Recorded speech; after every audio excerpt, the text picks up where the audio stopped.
I've been teaching the Feldenkrais method for over 30 years, and it has been an incredibly rewarding experience.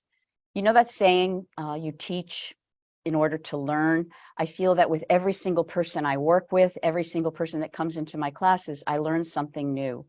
And in the process, of course, those people are learning something as well. Imagine being able to improve your balance in such a way that you can run up and down the stairs without being afraid of falling. I work with so many people who have either fallen or have a fear of falling. And when they discover the Feldenkrais method and how we learn from the floor going up, they come running into class. This has happened to me more than once, and go, guess what, Lavinia, guess what? I fell the other day. And I'll be like, oh my gosh, are you okay? And they'll be like, yeah, that's the amazing thing. I didn't hurt anything. Because learning how to fall means that you've learned how to recover as well. This is a huge component of our work and very important for our aging populations, of which I am at this point one. So that's one thing. And improving performance, working with musicians, working with athletes. You know, every one of you who is performance driven knows you come to a place where you come up against the wall and you can't seem to reach that next point. And many times it's because there's an invisible habit or something that has interfered because of your training. Using awareness through movement, you can begin to unpack those habits, so that I've seen dancers who tell me that, you know, they warm up less and actually dance better than they did before they did the Feldenkrais method. There's so many other ways. People who come to me with injuries, for example, back pain, which is how I started actually, because I was a performer, but I lived in chronic back pain. So much of our back pain is the result of bad postural habits or emotional stress.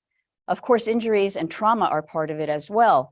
But what happens is that we develop these habits of holding in the back that actually create the back pain. And again, an awareness through movement or a series of awareness through movement lessons can really, really help with that kind of chronic pain.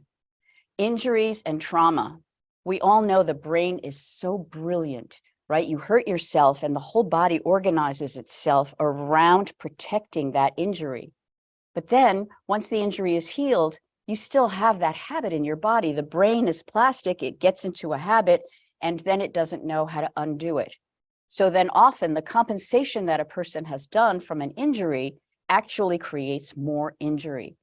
So another way that the Feldenkrais method is so incredibly useful is helping us to start to see where we've developed compensatory habits that interfere with our ability to live the life we want.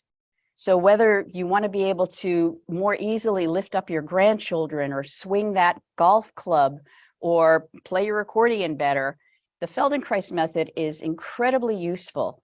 On top of that, it allows you to open up to your more creative and spontaneous self. When you have control over your choices of movement, being able to move in any direction from any position, you're able to be more spontaneous.